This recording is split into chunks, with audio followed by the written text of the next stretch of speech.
Shalom. Shalom. Berikan tepukan yang meriah bagi Tuhan Yesus. Pak Liani yang mempercayakan saya untuk melayani di ibadah yang kedua, kepada istri dan perangkat pelayan semua yang boleh menerima kami selama beberapa hari untuk Rakernas di tempat ini.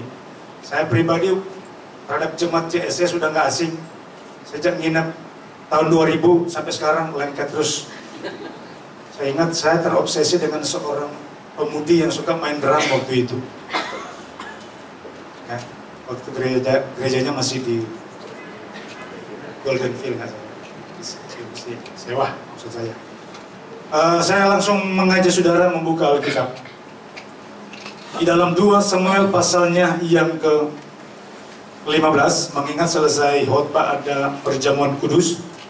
2 Samuel pasalnya yang ke-15.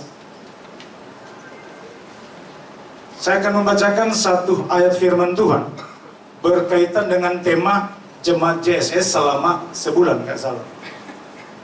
Menjadi seorang hamba. Ya, baik. Tema, saya tidak akan keluar dari tema. 2 Samuel pasal 15 ayatnya yang ke-13. Firman Tuhan berbunyi sebagai berikut. Lalu datanglah seorang mengabarkan kepada Daud, katanya, hati orang Israel telah condong kepada Absalom. Puji Tuhan. Saudara, satu landasan firman Tuhan berkaitan dengan tema jemaat JSS menjadi seorang hamba. Biasanya pengkhotbah yang lain ketika disodorkan tema, dia langsung mungkin figur tokoh, siapa figur yang menjadi idolanya. Tetapi dalam khotbah ini yang saya tampilkan adalah penghalang sebelum berhasil. Artinya, saya seringkali membawakan materi, saya menjelaskan proses dinamika untuk mencapai kesuksesan, mencapai keberhasilan. Yang duluan kita capai adalah kegagalan atau kendala. Katakan amin. Ini pada umumnya dan kenyataan di mana-mana. Alkitab berkata, kamu adalah imamat yang rajani, umat yang kudus. Dalam konsep berpikir manusia, kita berpikir hanya pendeta, hanya pejabat tertentu yang disebut pemimpin. Ayat yang saya sebutkan tadi 2 Petrus 3 ayat yang ke-9. Kamu adalah imamat yang rajani, umat yang kudus. Bapak, Ibu, Saudara, kita sekalian termasuk anak muda ada sebagai seorang pemimpin. Katakan amin. Amin. Mungkin saat ini dari struktur organisasi kita belum tampil sebagai pengurus struktur. Tetapi percaya saudara, jika kita berjalan dalam kebenaran Tuhan, kita dipersiapkan menjadi seorang pemimpin-pemimpin masa depan yang akan berhasil. Proses sebagai seorang pemimpin, proses sebagai seorang hamba. Ayat yang kita bacakan adalah Lembaga Alkitab Indonesia memberikan tema Daud melarikan diri dari Yerusalem. Sejak Daud diurapi oleh Tuhan melalui Samuel. Dalam 1 Samuel pasal yang ke-16, 7 bersaudara yang lain udah lewat. Isai menampilkan anak-anaknya. Alkitab mencatat, ya Samuel yang dipercayakan Tuhan berkata kepada Isai, masihkah ada anakmu yang lain? Ada yang satu sementara di padang belantara mengembalakan domba. Samuel berkata, saya belum akan menyentuh makanan hidangan yang disiapkan sebelum saya melihat anak muda ini. Ketika Samuel tampil, ketika Daud tampil, dia dengan Alkitab berkata elok parasnya kemerah-merahan, di sana diurapinya Samuel terhadap Daud. Dan Alkitab mencatat pada saat itu berkuasalah roh Allah terhadap Daud. Ceritanya kita bacakan bagaimana informasi pada saat Daud memimpin kerajaan Israel. Alkitab mencatat sebagaimana yang kita bacakan. Lalu datanglah seseorang mengabarkan kepada Daud, katanya, hati orang Israel telah condong kepada Absalom. Saudara perlu tahu siapakah Absalom? Anak ketiga daripada Daud, dari istri yang berbeda-beda. Di ayat sebelumnya Alkitab mencatat, saudara, di tengah-tengah kepemimpinan Raja Daud, kurang lebih 4 tahun lamanya Absalom mencuri hati orang Israel. Kurang lebih 4 tahun lamanya Absalom mengadakan intimidasi terhadap kepemimpinan ayahnya adalah Raja Israel. Bapak Ibu Saudara yang dikasihi Tuhan, Daud terganggu dengan reaksi daripada anak. Mungkin dalam setiap tanggung jawab yang dipercayakan kepada kita sesuai dengan kompetensi yang diberikan Tuhan kepada kita. Kita pemimpin dalam perusahaan, lembaga, apapun juga. Dalam keluarga, terkadang kita mendapat pergumulan. Terkadang kita pun mendapat, saya katakan tadi, intimidasi. Kalau mungkin ini datang dari luar, kita berkata suami istri bisa bersatu menghadapi persoalan ini. Tetapi kalau ini persoalan datang dari dalam keluarga sendiri, ini amat sangat berat. Di dalam kepemimpinan Daud, ketika seseorang menginformasi kepada Daud bahwa hati orang Israel semakin condong kepada Absalom anaknya, tentunya Daud mengambil sikap. Kita baca ayat selanjutnya di dalam pasal yang sama, ayat yang ke-14. Kemudian berbicara Daud kepada semua pegawainya yang bersama-sama dengan dia di Yerusalem, bersiaplah, mari kita melarikan diri, sebab jangan-jangan kita tidak akan luput daripada Absalom. Dan selanjutnya ada langkah yang akan dilakukan oleh Daud. Sebenarnya kalau Daud menyadari betul dia sebagai pemimpin, sebagai raja, bahkan sebagai seorang hamba, Daud bisa aja mengandalkan kekuatan militernya, kereta berkudanya, kekuatan orang-orang yang ada di sampingnya. Tetapi Alkitab mencatat Daud menyerukan pasukan dan orang-orangnya, rakyat yang dipimpinnya untuk meninggalkan Yerusalem. Satu langkah mungkin menurut orang lain, Daud kok kayaknya salah langkah seperti ini. Mungkin menurut pandangan orang lain. Tetapi langkah yang ditempuh Daud adalah Daud menyadari betul, Daud kenal diri benar-benar bahwa apa yang dialami, proses atau dinamika ini, yang mungkin dia berkata, langkah adalah, solusi adalah harus meninggalkan Yerusalem. Karena Daud berpikir, jangan-jangan ada yang korban. Saya boleh katakan ada langkah yang bijaksana yang ditempuh oleh Daud.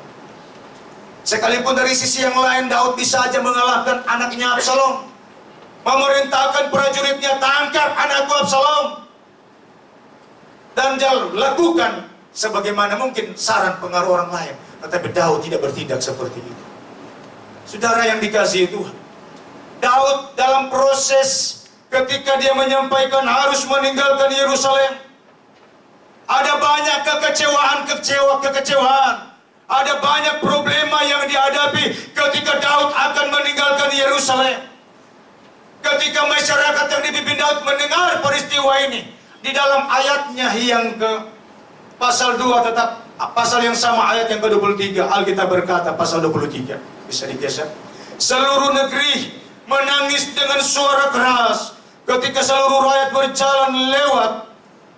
Raja menyeberangi sungai Kidron, seluruh rakyat berjalan ke arah padang gurun. Saudara garis bawahi di sini, seluruh negeri menangis dengan suara keras.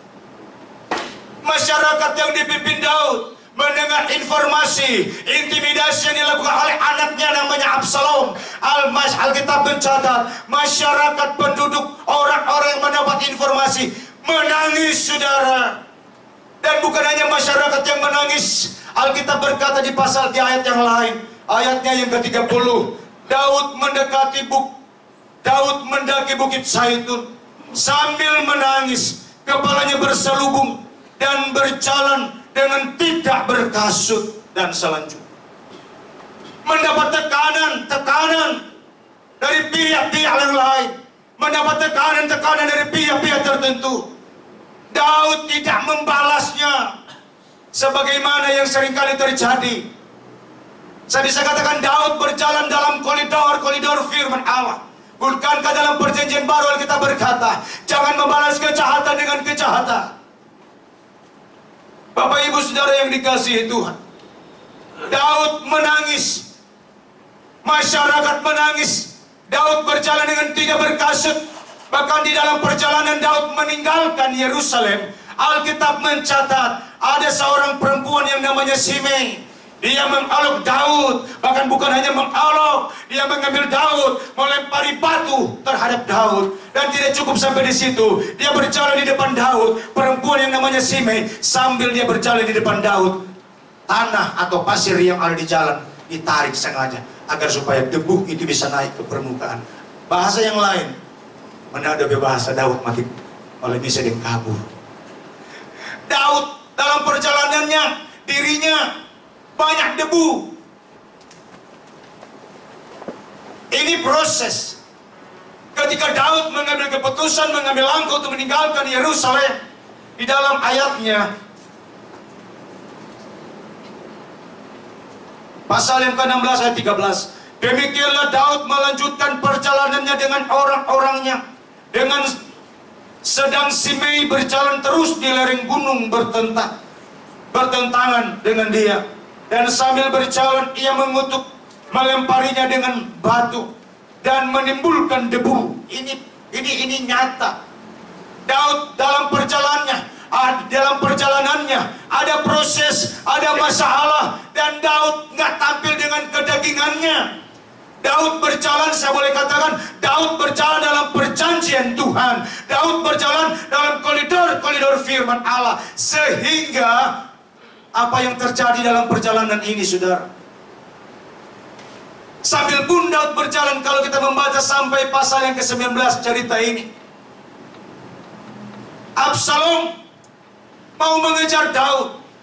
Absalom anaknya daripada Daud mempengaruhi prajurit yang lain, orang-orang yang lain untuk mengejar Daud. Dan Alkitab berkata, Daud tidak buat reaksi terhadap ini. Daud sebagai pemimpin, dia sebagai seorang hamba, tidak cepat reaksi untuk membalas kejahatan dengan kejahatan. Mengapa? Karena Daud kenal diri pribadi. Daud kenal siapa dirinya. Sekalipun dia telah diurapi Tuhan, ada otoritas Allah dalam hidupnya, Daud sadar betul dalam perjalanan dinamika sebagai seorang pelayan, sebagai seorang pemimpin, Daud pernah berbuat satu kesalahan dalam hidup. Kemungkinan kita berpikir ini sebab akibat daripada penyimpangan yang Daud lakukan. Dia harus membayar harga yang sangat mahal. Dan harga ini, reaksi ini munculnya dari dalam keluarganya. Saya bisa katakan tadi, kalau persoalan datang dari luar, saya berikan contoh, barangkali kalau dalam organisasi kita ada serangan-serangan dari organisasi yang lain, kita bisa berkata, kita bisa bersatu. Tetapi kalau datangnya dari dalam, terkadang ini amat sangat berat. Kita bisa bayangkan, saudara, seorang raja, seorang hamba. Ya, kita baru selesai mengadakan rakernas, ada banyak masalah yang kita bahas. Sebagai seorang pelayan Tuhan, kita melihat firman Allah adalah jawaban yang pasti. Firman Allah adalah memberikan arahan buat kita. Sebab itu dalam khotbah saya hari ini, kita sebagai menjadi seorang pelayan, seorang hamba. Ya, sebelum kita berhasil, sebelum kita berada pada kemaksimalan hidup, yang biasanya kita jumpai adalah kendala, yang biasanya kita jumpai adalah masalah. Sebagai seorang pedagang, kendala untuk majunya suatu usaha adalah mungkin modal. Dalam dinamika kelompok, saya banyak kali memfasilitasi banyak kelompok-kelompok tertentu. Solusinya seperti apa? Tema jemaat di tempat ini adalah menjadi seorang hamba. Untuk menjadi seorang hamba, tidak mutlak instan kita begitu diurapi Tuhan langsung jadi orang sebagaimana apa yang menjadi mimpi dan idaman kita. Apa yang saya tampilkan dalam cerita ini adalah satu kisah nyata di mana dialami oleh Daud sebagai seorang hamba Allah, sebagai seorang pelayan Tuhan, sebagai seorang raja, juga sebagai seorang pelayan. Mungkin selama ini dia mampu mengayomi rakyatnya, tetapi ketika dia mendapat informasi anak satu-satunya Absalom, membuat reaksi yang sangat besar. Tetapi Daud tidak cepat bereaksi untuk membalas akan hal ini. Bayangkan, saudara, di dalamnya pasal ayat yang lain dikatakan bahwa Di dalam pasalnya yang ke-18, ayat yang kelima, firman Tuhan berkata begini. Lalu raja memerintahkan kepada Yoab, Abisai dan Itai demikian. Perlakukanlah Absalom orang muda itu dengan lunak karena aku. Dan seluruh tentara mendengar ketika raja memberi perintah ini kepada semua kepala pasukan mengenai Absalom. Absalom berusaha mengejar Daud sebagai seorang raja dan juga adalah ayahnya. Tetapi Daud berpesan kepada orang-orang yang dekat dengan dia, perlakukanlah Absalom anak muda itu dengan lembut, saudara. Sikap hati sebagai seorang raja, sikap hati sebagai seorang ayah, sikap hati sebagai seorang hamba, tidak ada muncul reaksi untuk membuat kekerasan, melakukan balas dendam kepada anaknya. Daud berkata, perlakukan Absalom anak muda itu dengan lembut.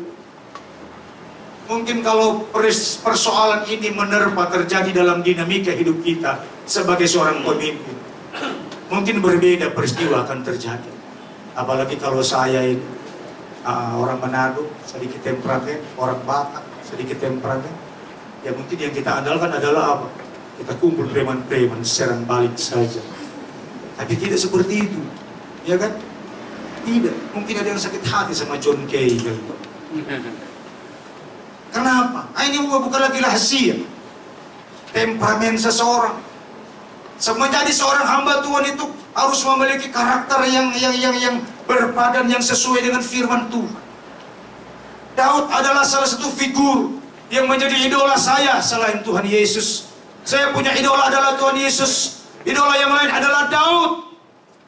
Daud kenal diri. Dia pernah salah dalam hidupnya. Ketika dalam perjalanan kepemimpinannya ada badai, ada goncangan, ada masalah, ada problema, Daud kenal diri sepenuhnya. Mungkin ini datangnya dari Tuhan. Mungkin segala kemungkinan bisa terjadi. Dengar baik, saudara. Absalom tetap bereaksi, musuh tetap bereaksi. Mungkin saya bisa katakan musuh pabuyutan tetap bereaksi dengan temperamennya yang sangat galak. Dia nggak tahu hati ayahnya yang mungkin udah, bayangkan sampai menangis loh, saudara. Sampai menangis Raja Daud mendengar informasi ini. Apalagi selama 4 tahun, kalau Bapak Ibu baca pasal 14, selama 4 tahun Absalom mengambil alih tugas ayahnya. Selama 4 tahun berjalan, dia mencuri hati, mengambil partian orang Israel agar supaya tidak tunduk lagi kepada Daud, kepada Absalom anak. Darah yang dikasih itu, Daud tidak membalas kejahatan dengan kejahatan. Ya, saya bisa katakan dalam dinamika seorang pemimpin, ini adalah sebuah proses. Ini sebuah proses untuk mendapat kemaksimalan hidup sebagai seorang raja, untuk memperoleh sesuatu keberhasilan dalam kepemimpinan kita, dalam program-program target yang ingin kita capai. Sebagaimana wawancara Pak Pendeta Ketua Umum Liamim dengan para hamba-hamba yang lain, sebagai pemimpin mendambakan ada target tahun sekian ribu jemaah, tahun sekian banyak jumlah gedung gereja. Ini target yang harus dicapai, harus harga mati misalnya. Demikian Daud dalam kepemimpinannya, Bapak Ibu Saudara yang dikasihi Tuhan. Daud diintimidasi oleh anaknya Absalom. Daud tidak membalas, malah Daud katakan, "Hai anak buahku," sekali lagi dengar kata firman Allah kita bacakan tadi. Demikianlah Daud, tadi ayat yang di pasalnya yang ke-18 ayat yang ke-9, ayatnya yang ke-3, ke-5. Demikianlah perlakukanlah Absalom orang muda itu dengan lunak karena aku. Di sini kita bisa ambil kesimpulan. Di sini kita bisa simpulkan bahwa tidak ada dendam antara ayah dan anak. Di sini tidak ada reaksi yang berlebihan terhadap ayah dan anak. perlakukanlah Absalom anak muda itu dengan lembut karena aku. Dengar baik. Perlakukan Absalom anak muda itu dengan lembut karena aku. Saudara, di tengah-tengah emosi dan ingin menguasai, dengar baik, Absalom menunggangi ternak yang namanya bagal. Alkitab mencatat dengan kecepatan saya nggak tahu berapa per kilo, cepat bagalnya lari, kencang apa enggak saya nggak tahu jelas. Alkitab tidak mendetail kecepatan berapa cepat, tetapi di tengah-tengah perjalanan dia mengendarai dengan seekor ternak yang namanya bagal. Tubuh, badan, hidup daripada Absalom tersangkut di pohon, di cabang terbantin. Dan Alkitab mencatat tergantung di antara bumi dan langit. Langit dan bumi. Begitu Pak, anak buahnya Daud melihat, woi, dia pengaruhi teman-teman. Kalau mungkin terjemahan Nado, mari kita saksikan laki-laki so tergantung. Laki-laki so tergantung. Kalau ada orang Jepang di situ, potong boris saja dia. Wong, namanya prajurit kan terkadang sakit hati. Raja ini udah saatnya. Yang capekkan kita, raja memberikan perintah.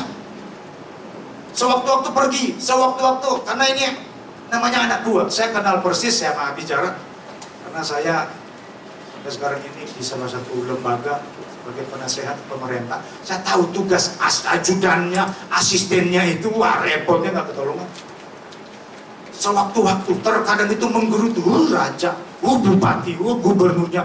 Ada hal-hal yang memang membuat mereka jengkel juga.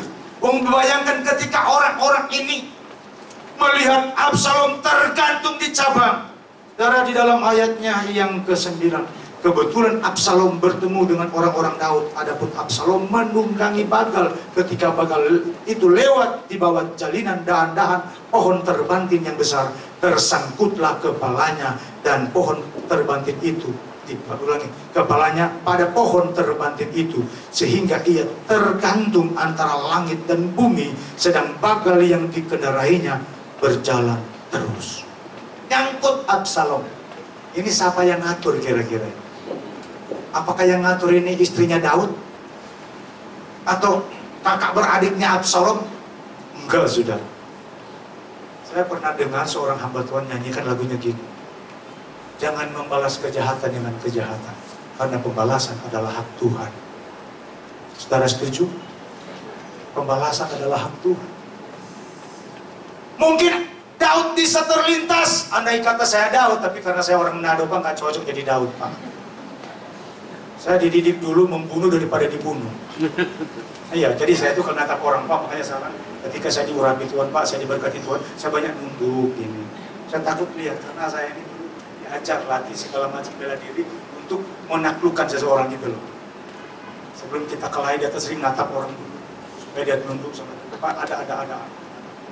Nah, saudara, Daud nggak terlintas loh untuk, dan saya katakan saya nggak bisa seperti Daud, makanya saya katakan saya figurnya Daud, karena banyak hal yang positif yang saya dapat dalam perjalanan Daud, kepemimpinan Daud sebagai seorang pelayan, sebagai seorang hamba maksudnya. Bapak Ibu saudara yang dikasihi itu, Absalom nyangkut, dan kalau kita baca pasal selanjutnya, itu Absalom berakhir. Ada yang dari anak buahnya Daud, yang jengkel mungkin dia orang Sanger, kali ada orang Sanger sini. Saking jengkelnya dia bilang, sikat saja, selesaikan saja dia. Gara-gara dia capek-capek kita jalan penuh debu. Ya kan, jalannya jauh loh. Nyaksikan raja kita nangis, rakyat menangis. Waduh, kalau dikumpul air matanya itu rakyatnya banyak Pak. Atau berapa galon air matanya. Saudara, akhir daripada Absalom, hidupnya berakhir. Ketika raja mendapat informasi daripada anak buahnya, ada yang datang satu orang gitu loh, seorang datang melaporkan peristiwa kepada Daud. Ada catatan khusus di sini, saudara, saya akan baca. Pasal 18. Ayatnya yang ke-33. Maka terkejutlah raja, dan dengan sedih ia naik ke ujung pintu gerbang, lalu menangis. Dan beginilah perkataannya sambil berjalan. Anakku Absalom, anakku Absalom. Kalau aku mati, ulangi, kalau aku mati menggantikan engkau Absalom, anakku, anakku. Selanjutnya, lalu diberitahukannya lah kepada Yoab. Ketahuilah raja menangis dan berkabung karena Absalom. Ayat 2 pasal 19. Pada hari itulah kemenangan menjadi berkabung bagi seluruh tentara. Kemenangan berubah menjadi berkabungan. Kenapa kemenangan berubah menjadi berkabungan? Kan yang kalah pihak oposisi. Daud nggak menggerakkan tentara dan militernya. Karena pembala ini kerja Tuhan. Saya katakan ini Tuhan yang melaksanakan. Saya katakan Tuhan yang melaksanakan. Kenapa saudara? Karena Tuhan pilih hati daripada ayahnya Absalom yang namanya Daud. Tidak terlintas untuk balas dendam. Tidak terlintas untuk menggerakkan massa menghalaukan Absalom. Malah dia berkata, perlakukan Absalom anak muda itu dengan lembut. Sehingga Daud pun menangis. Bukan cuma berjalan meninggalkan Yerusalem menangis. Dia menang pun dia menangis. Kenapa? Kemenangan bisa diraih, tapi ada korban di sini. Anaknya Absalom, anak yang ketiga. Inilah proses untuk menjadi sebagai seorang hamba. Dalam kisah ini saya bisa simpulkan, siapapun kita, jangankan ketua umum sinode kita, bapak, ibu, anak muda Anda adalah pemimpin-pemimpin, mungkin dari struktur belum masuk sekarang, tetapi saya katakan kita ini dipersiapkan. Kita ini adalah tulang punggung bangsa ini, katakan amin. Kita adalah tulang punggung ke gereja. Amin. Kita pemimpin loh, jangan ikut seperti yang sambutan di TV Pak Ketua. Saya ketawa Pak. Sambutannya dia bilang kita ini di TVRI itu saya nonton. Semua pemuda-pemuda adalah harapan bangsa bilangnya. Terus ada yang ngomong, kalau perempuan harapan saya. Kurang ajar. Pemuda harapan bangsa. Kalau orang puan, kalau perempuan harapanku katanya. Nggak tahu suku apa yang kamu, kau orang Batak loh. Bukan mula tua, mula muda. Bapak Ibu, akhir Absalom berakhir. Daud gak membalas. Saya mau sekali lagi saya simpulkan. Siapapun kita, mungkin karena segala kemungkinan bisa terjadi. Mungkin ada bisa, mungkin juga tidak. Tetapi saya terasa ada, bahkan kita semua banyak kali menghadapi dinamika seperti ini. Kita terganggu, kita merasa terintimidasi. Banyak hal, masalah ekonomi, masalah kehadiran. Waduh, cobalah kamu jangan bergabung Singas, pusing gitu. Cobalah kamu jangan bergabung sebagai jajaran kependetaan muda gitu, janganlah. Kadang-kadang seperti itu. Ada aja yang terjadi dan membuat kita nggak fokus seolah-olah, merasa kita nggak fokus berkonsep karena kehadiran si kurang aja si orang ini misalnya. Karena kamu gereja kita nggak sempurna. Iya, situnya gembalanya bagus, ibu gembalanya, bagus, terus anak-anaknya, gaya singa. Kadang-kadang ini dinamika dalam penggembalaan terjadi di mana-mana. Pindah gereja lagi nih, sebelahnya gimana? Bu rohaninya bagus, bapaknya galak. Saya orang gembalanya saya orang Ambon. Orang Ambon iya. Istrinya orang Batak, jadi Batak. Terus anak-anaknya, bagus, semua bagus. Jadi lemahnya di suaminya katanya. Ketika ada masalah, pindah lagi gereja yang lain dia. Hanya satu ketika saya udah tahu gereja mana lagi dia pindah sudah. Gembalanya yang bagus, ibunya nggak bagus, ada ibunya yang bagus, gembalanya nggak bagus, suami istri bagus, anak-anaknya nggak bagus. Semua bagus, cucu gembalanya yang susah, kebanyakan. Habis, ada temannya itu, kan mereka jalan berdua. Kesimpulannya dia pakai gini aja deh, yang namanya kebetulan Jeffrey. Jeff, karena teman saya pakai dia nggak apa-apa, dia nggak marah. Sekalipun giginya keluar gitu. Yang Jeff, ingat lo, gereja-gereja di kota ini nggak sempurna-sempurna karena kehadiran lu gitu loh. Semua menggerutu karena kehadiran dia. Tapi kalau kehadiran Stefanus, wah kita beri kemuliaan buat Tuhan Yesus. Amin, Stefanus.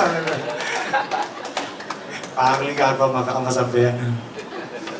Teman lama saya Pak sejak di SSI ini terus bola tua semua. Karena saya lihat dia, jadi saya tak suka kerjain orang itu. Artinya gini loh, siapapun kita seringkali menghadapi seperti yang Daud alami. Apalagi kita sebagai seorang hamba Tuhan, ngomong yang benar. Saya akan akhiri khotbah ini dengan satu kesaksian Pak Pendeta. Sebelum saya bertolak dari sini, saya nggak tahu infonya dari mana. Seorang pengusaha Pak di Manado kan banyak cap tikus Pak. Seorang pengusaha cap tikus datang di samping gereja saya, nunggu saya pulang. Saya jalan itu alkohol, cap tikus itu alkohol. Sorry, saya pakai celana pendek karena nggak mungkin saya pakai jas, saudara, di rumah nggak pakai jas terus saya. Begitu datang apa yang terjadi? Pendeta, ada yang nyari. Saya lihat, loh, saya kenal orang ini Pak. Saya bukan maju malah mundur. Karena apa? Saya ingin takutnya orang ini banyak duitnya, pengusaha. Banyak sekali, banyak duit. Bilang gitu, Pak, saya perlu Bapak. Ngomong aja apa? Ngapain? Pak, wajahnya juga ditarik begitu. Terus matanya begitu. Yang mau keluar mata aku. Orang Manado juga. Kesimpulan saya langsung pelayanan dari jam 12 Pak sampai setengah 4 sore. Ada kedukaan pemakaman di desa Pak harus hadir. Saya batalin karena harus utamakan ini. Pelayanan. Kesimpulan. Saya ngomong firman, saya belum bisa doakan ya metode DPSD Alfa Omega. Saya belum berdoa, harus pemberitaan firman Allah. Saya ngomong Pak, saya pegang badannya, Bapak dekat mati. Loh, iya. Bapak dekat pada kematian. Itu Alkitab katakan Bapak dekat mati. Masa Pak Jim? Jadi gimana? Tetapi makanya aku mau sampaikan firman. Saya panggil seorang anak remaja. Ya, saya ngomong firman, anak ini baca. Saya ngomong 3 pengusaha Pak, bukan hanya 3 pengusaha. Dia sekaligus. Satunya begini. Gini. Sementara saya ngomong gini Pak, udah sekitar 1 jam saya bawa firman, yang satu nangis. Kok pelayanannya ke sini, yang sini yang nangis. Saya bilang ada apa Pak Roy? Pak Roy bilang saya udah ngomong namanya tapi nggak apa-apa. Ngapain Pak? Ampun dosa saya pendeta. Bukan saya, hamba Tuhan Yesus. Apa sih dosa yang kamu buat? Saya tanam kuping. Saya waktu bawa mobil di daerah Kota Manado, sebelum saya perlamen kayak gini, stroke ya. Ada pengemis yang buta mengemis Pak. Terus apa? Saya nggak berikan uang Pak. Saya ambil pengemis, saya buat di mobil, saya buat di hotel. Tak kerjain orang ini. Lupa ya. Saya udah nggak ngomong lebih lagi. Bahasa Manado dia bilang, udah pokoknya terjadi pelanggaran di sana. Sudah hanya itu, masih ada apa-apa. Apalagi kita berdua sesama pengusaha. Wih, pengusaha loh sudah. Kenapa? Pak, jangankan yang buta. Ngomong apa sih? Yang tuli aja Pak. Sama kalau bukan seperti yang pertama. Aku bilang Pak, udah yang tuli lah. Aku supaya ngerti gitu loh. Jangankan buta mata, buta telinga dikerjain orang-orang ini. Karena saya lagi menyampaikan firman Allah. Yang satu buka dosa lagi. Pak Pendeta, ini handphone saya. Saya pikir udah mau kasih ke saya karena handphone saya udah tua. Tadi diolok oleh Pak Pendeta Jifri. Dari dulu sampai sekarang itu aja handphone. Aku bilang, puji Tuhan, kupikir dia mau kasih handphone. Begini, handphone ku jadi saksi. Kenapa? Kemarin waktu saya berangkat ke Manado, di samping jalan Amurang Tumpahan itu, ada ibu janda SMB sama saya. Bapak, panggil Bapak. Saya udah nunggu di samping jalan. Ini Pak, ini janda bukan saya yang mau, dia yang mau. Udah mulai mengaku dosa. Dan saya katakan, udah banyak hal saudara. Kesimpulan saya bilang sama dia. Mujizat Tuhan masih ada. Dia bukan anggota gereja. Kalau di Manado, Gebimpa itu aliran yang paling apa ya, protes dalam gereja Protestan. Dengar baik, saya doakan. Saya besoknya ada pemberkatan nikah di salah satu pelayanan. Hari Minggunya dia telepon, Pak Pendeta Jim, hari Minggu saya mau masuk di gereja kamu, bisakah? Wah, itu yang butuh-butuh bukan? Masuk dia, bawa 3 pengusaha hadir. Mereka lihat saya nggak ada, tapi waktu ditanya ibadah, saat mau jam sekian, tapi saya nggak ada. 5 orang lain yang khotbah gitu. Dari kesaksian ini saya lihat bahwa di dalam dinamika dia terlalu banyak kesalahan, pelanggaran yang dilakukan. Orangnya masih hidup, belum mati, belum jadi mati. Karena saya yakini dia dengan firman Allah. Proses. Saya katakan uang bukan segala-galanya. Bukti hari ini. Dia udah datang berapa kali ke Jakarta, Pak, dioperasi belum sembuh-sembuh. Jadi kasih masuk apa alatnya di uratnya itu sampai bisa dilihat. Terus pulangnya bukan sembuh, semakin parah. Udah parah sekarat baru dicari pendeta. Saudara, Daud proses, dia mengalami proses yang berat dan berkepanjangan. Orang-orang yang salah ini mulai juga menyadari kesalahan, pelanggaran dosa mereka. Mereka mengintimidasi orang lain. Mereka bersenang di atas penderitaan orang lain. Dan mereka harus membayar harga. Daud pernah salah. Dalam kepemimpinan Daud, saya bisa katakan Tuhan izinkan sesuatu. Mungkin ini bagian daripada harga kesalahan Daud waktu lalu. Tetapi ketika Daud menjalani dengan baik, dengan Absalom mati, Daud harus kembali ke Yerusalem dengan sukacita. Perempuan yang namanya Simei mengolah Daud, lempar batu kepada Daud, pun dia mengikuti Daud. Dia mulai dekat dengan Daud. Waduh, kalau baca seluruhnya, dia ikut dengan rombongan Daud. Dan dia mulai melakukan pendekatan dengan Daud. Saudara yang dikasih itu, banyak Simei. Ada Simei-Simei di samping kita yang suka mengolok kita. Mungkin membuat nggak sama seperti Simei, tetapi bermuaranya kurang lebih seperti Simei. Kadang-kadang kita diolok, dilemparin batu, dicaci maki, dikutuk dan lain-lain. Tetapi janganlah kita membalas dengan jahat orang-orang. Absalom tewas, Simei kembali mengikuti Daud, bergabung dengan Daud. Mungkin ini bentuk kesaksian. Ketika kita tidak membalas kejahatan dengan kejahatan, orang akan melihat dan mendengar, melihat, sehingga mereka ada hal positif yang ada dalam hidup kita, sehingga tanpa kita memanggil mereka bergabung menjadi jemaat kita. Karena kesaksian kita lah orang akan bergabung dengan kita. Seperti kesaksian 3 pengusaha ini. Saya tanya ketika habis pelayanan, kamu dengar dari siapa? Oh, katanya Pak Pendeta doa dulu ada di Kelurahan Roniapok. Itu udah kanker otak. Jalan tubuh, dia petugas perhubungan, dinas perhubungan. Jatuh jam 2 malam subuh datang di pastori. Didoakan, nggak jadi mati Pak, sekarang hidup sampai sekarang. Dan rata-rata versi pelayanan Alfa Omega seperti itu. Ketika orang-orang ini disembuhkan, mereka bersaksi kepada yang lain. Mereka bersaksi kepada yang lain. Banyak yang tertolong. Kesimpulan firman Tuhan, jalanilah dinamika sebagai seorang hamba seperti Daud, tidak membalas jahat dengan jahat, tetapi Tuhan yang turun tangan untuk membela Daud. Daud kembali ke Yerusalem melaksanakan lanjutan tugas kepemimpinan sebagai raja.